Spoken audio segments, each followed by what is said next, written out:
Salut à tous la team OL, Thomas M Show pour OL Fan TV.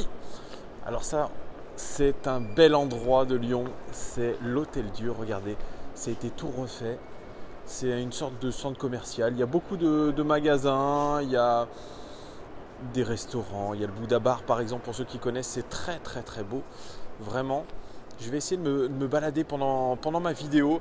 Et oui, je vous fais une vidéo pour la qualification de l'Olympique Lyonnais en 8e de finale de Coupe de France, parce que nous jouions hier contre Amiens. Et ça s'est plutôt très bien passé pour les hommes de Bruno Genesio.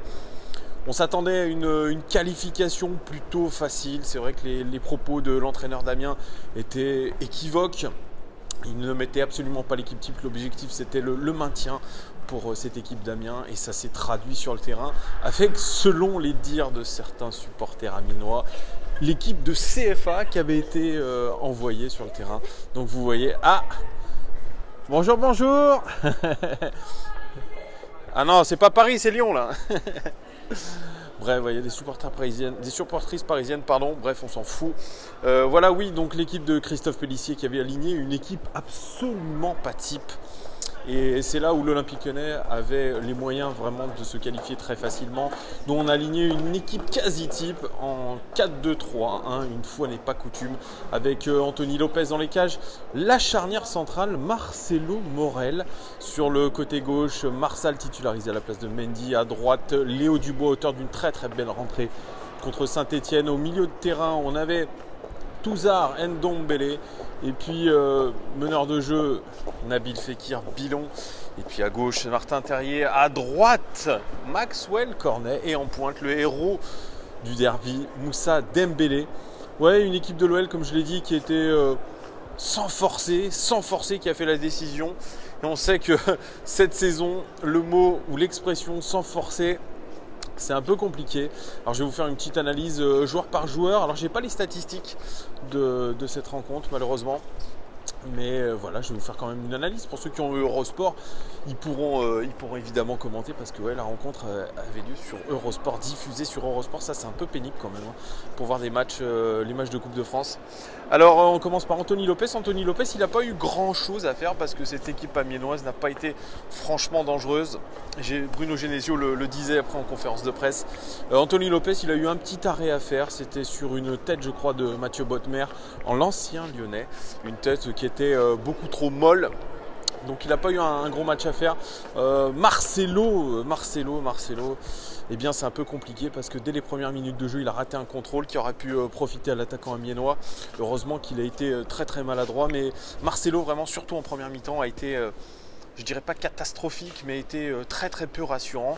Et c'est vraiment dans la lignée de ses dernières prestations. Il semble être un peu en crise de confiance, Marcelo. À voir, mais franchement, je le trouve très peu rassurant ces derniers temps. Morel, lui, qui fait son retour un petit peu dans l'équipe lyonnaise. Alors, il a fait du Jérémy Morel, je ne vais pas faire du Morel bashing. Il a fait de très belles interventions, très belles récupérations de balles, très belles interceptions, mais il a aussi eu beaucoup de déchets, notamment en seconde mi-temps, sur des passes qui, a priori, étaient plutôt faciles. Mais ça peut se traduire peut-être par un manque de compétition de sa part, plutôt que d'un manque de confiance. Donc voilà, un match à la Morel au final. À gauche, Marsal qui avait fait plutôt une première mi-temps avant ce geste bête, une claque sur un joueur amiénois. Je crois que c'était Timité, je ne sais plus comment il s'appelle, Tchekioté, peut-être, je ne sais plus, bref. Il a mis une claque qui lui a valu un carton rouge. Voilà, une nouvelle fois Marsal qui nous pénalise, voire un joueur de l'OL même qui nous pénalise. C'est quand même plutôt dommageable, et franchement, laisser ses partenaires toute une mi-temps à 10 contre 11, malgré le fait qu'on ait mené 2-0, c'est quand même aussi une sacrée contre-performance pour le joueur lui-même.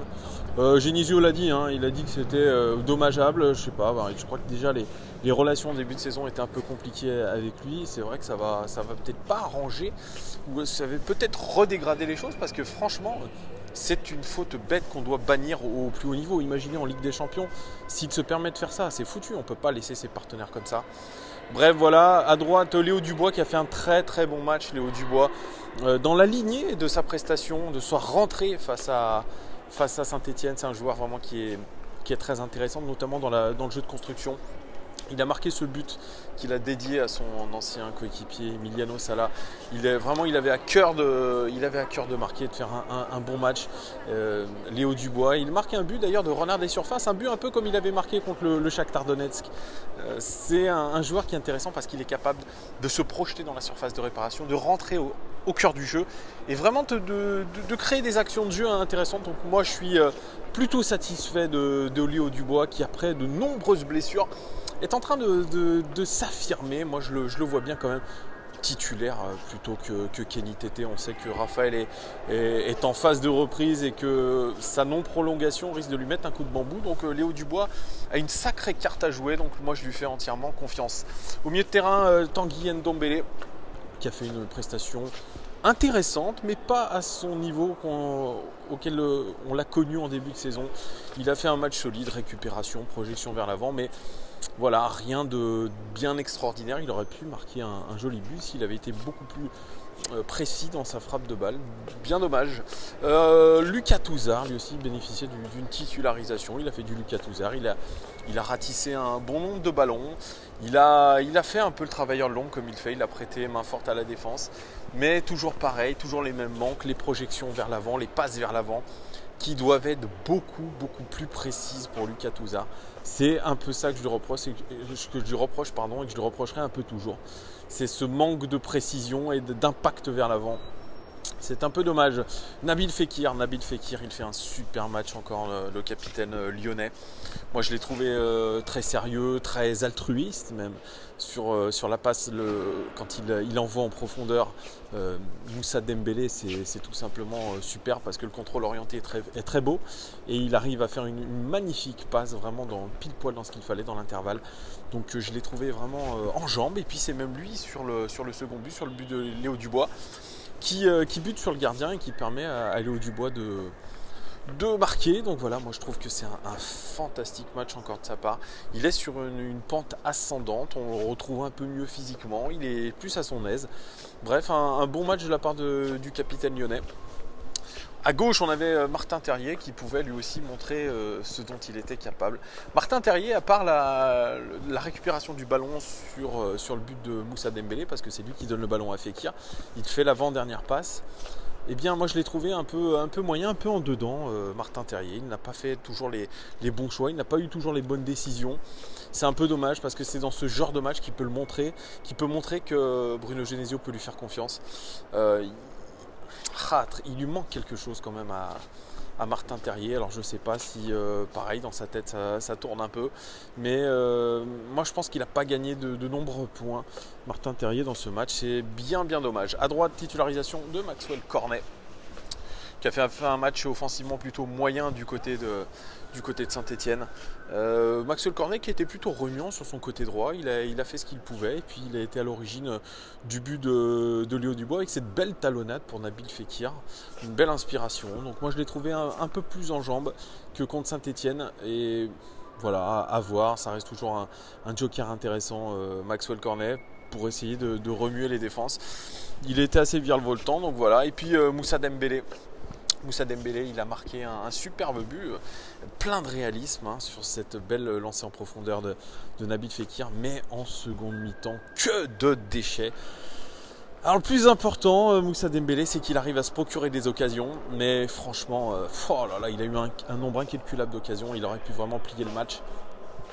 C'est bien dommage, mais voilà, je maintiens ma confiance à Moussa Dembélé. Je pense que si on l'installe comme numéro 9 et qu'il gagne en confiance, vraiment, il peut faire très mal. C'est un attaquant qui est très complet. Donc voilà, je maintiens moi ma confiance à Moussa Dembélé. Et puis pour le rentrant, parce que il a bien fallu faire un choix tactique après l'expulsion de Marsal pour la seconde mi-temps. C'est Ferland Mendy qui est rentré. Et bien Ferland Mendy, il a fait un match, une seconde mi-temps solide défensivement, il n'y a pas eu de fait notoire. Vous voyez une équipe de l'Olympique Lyonnais qui s'est qualifiée plutôt facilement. Ça c'est rare, mais tant mieux parce que tous les joueurs l'ont dit après le match, ils cherchent absolument à conquérir cette Coupe de France qui n'est plus la nôtre depuis 2012, dernier trophée de l'Olympique Lyonnais 2012. Anthony Lopez l'a répété. Il faut ramener un trophée à la maison pour profiter avec les supporters. Vraiment, j'espère que ce sera possible cette année. On sait qu'on sera opposé à Guingamp, toujours à l'extérieur, en huitième de finale de Coupe de France. Il ne faudra pas se rater.